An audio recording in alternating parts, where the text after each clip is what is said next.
बीती रात एक बार फिर पाकिस्तान दहल उठा। हालांकि पाकिस्तान ने भारत के 15 शहरों को अपनी मिसाइल से निशाना बनाने की कोशिश की, लेकिन भारत की सेना ने मुंहतोड़ जवाब देते हुए पाकिस्तान के सारे मिसाइल को आसमान में ही धराशाही कर दिया।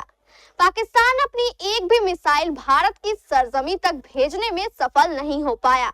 इन मिसाइलों के कुछ टुकड़े भारत की जमीन पर आकर गिरे तो सही, लेकिन बुझी हुई और मरी हुई हालत में।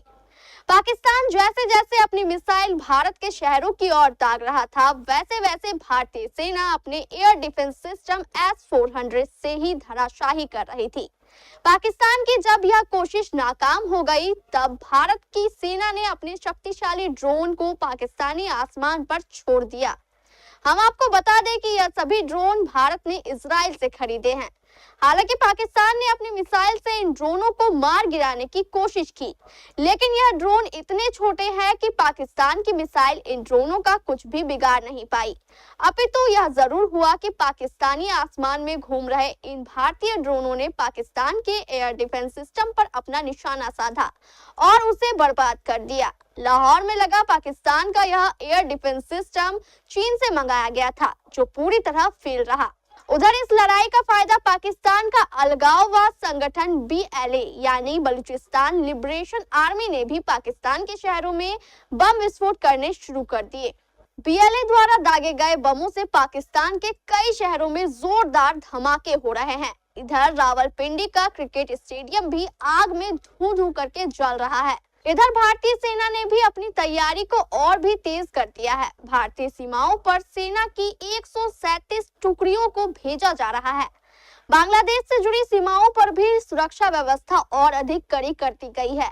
इसका कारण जानकार बताते हैं कि बांग्लादेश की वर्तमान सरकार पर भारत ज्यादा भरोसा नहीं कर सकता। पाकिस्तान द्वारा किए गए इस आक्रमण को लेकर इंडियन आर्मी के ट्विटर हैंडल ADGPI से भी यह जानकारी दी गई है कि पाकिस्तान ने बीती 7-8 मई की रात भारत के उत्तरी एवं पश्चिमी इलाके के कई शहरों को अपनी मिसाइल और ड्रोन से दहलाने की कोशिश की। इन शहरों में अवंतीपुरा, श्रीनगर, जम्मू, पठानकोट, अमृतसर का जालंधर, लुधियाना, आदमपुर, भटिंडा, चंडीगढ़, नाल, फलौदी, उत्तरलाई और गुजरात का भुज शहर शामिल है। इंडियन आर्मी ने अपने ट्विटर हैंडल से ये भी बताया कि रात के ही वक्त भारत ने अपने एयर डिफेंस सिस्टम से पाकिस्तान के इन सभी मिसाइलों और ड्रोनों को हवा में ही मार गिराया। इसकी एवज में आज सुबह भारतीय सेना ने भी पाकिस्तान की बराबर इंटेंसिटी का अटैक किया, जिसमें पाकिस्तान के रडार को भी तबाह कर दिया गया। उधर भारतीय सेना द्वारा दी गई जानकारी के अनुसार पाकिस्तानी सेना जम्मू कश्मीर की कई सीमाओं पर लगातार भारी गोलीबारी कर रही है, जिससे 16 निर्दोष नागरिकों की जान भी चली गई है, जिसमें 3 महिलाएं और 5 बच्चे भी शामिल है। लांस नायक दिनेश कुमार भी पाकिस्तान की इसी गोलीबारी में शहीद हो गए। फिलहाल पाकिस्तान की हालत काफी खस्ता नजर आ रही है। जानकारों का कहना है कि पाकिस्तान भूल से भी भारत के साथ फुल फ्लेजर वॉर नहीं लड़ेगा और अगर लड़ता है तो पाकिस्तान को उसका खामियाजा भुगतना पड़ेगा।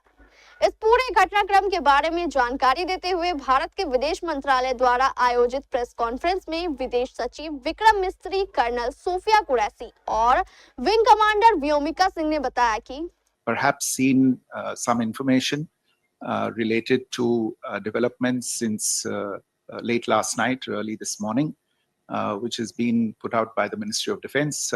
Just in case it has been missed, I will request Colonel Sophia Qureshi and Wing Commander Vyomika Singh to just update you and fill you in on the details. Operation Sindoor पर 7 मई 2025 को हुई प्रेस कॉन्फ्रेंस के दौरान भारत ने अपनी प्रतिक्रिया को केंद्रित, संतुलित और गैर उत्तेजक बताया था। यह विशेष रूप से स्पष्ट किया गया था कि पाकिस्तानी सैन्य ठिकानों को निशाना नहीं बनाया गया। साथ ही दोहराया गया कि भारत में किसी भी सैन्य लक्ष्य पर हमले का उचित जवाब दिया जाएगा।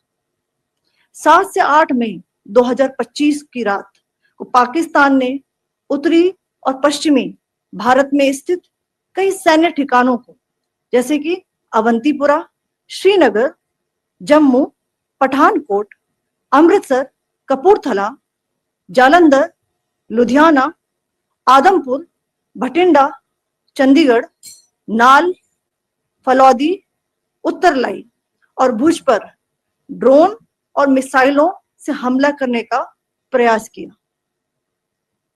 इन हमलों को इंटीग्रेटेड काउंटर यूएस ग्रिड और वायु रक्षा प्रणालियों द्वारा निष्क्रिय कर दिया गया। इन हमलों का मलबा कई स्थानों से बरामद हुआ, जो कि पाकिस्तानी हमलों का प्रमाण है। Pakistan has increased the intensity of its unprovoked firing across the line of control using mortar and heavy caliber artilleries in areas in Kupwara, Baramulla, Uri, Poonch, Mendhar and Rajouri sectors in Jammu and Kashmir. 16 innocent lives have been lost, including 3 women and 5 children due to the Pakistani firing. Here too, India was compelled to respond to bring mortar and artillery fire from Pakistan to a halt. Indian Armed Forces reiterate their commitment to non-escalation, provided it is respected by the Pakistan military. Issues that have been raised in commentaries, and there's a lot of, as I said, unfounded disinformation and fabrication that has come from across the border. And I would just like to use this opportunity to set the record straight on some of these issues. The first of these is Pakistan trying to wash its hands off any and all involvement with terrorism. I think the Pakistani information minister said there are no terrorists in Pakistan. And I think he was challenged on that in the television program that he was appearing on. But even if I partially repeat myself from yesterday, I think Pakistan's reputation as the epicenter of global terrorism is rooted in a number of instances where concrete evidence is available, not just to India, but to governments and authorities and agencies around the world. There are several terrorist attacks around the world where Pakistani fingerprints have been found. I don't need to belabor the point with regard to this audience about where Osama bin Laden was found and who called him a martyr.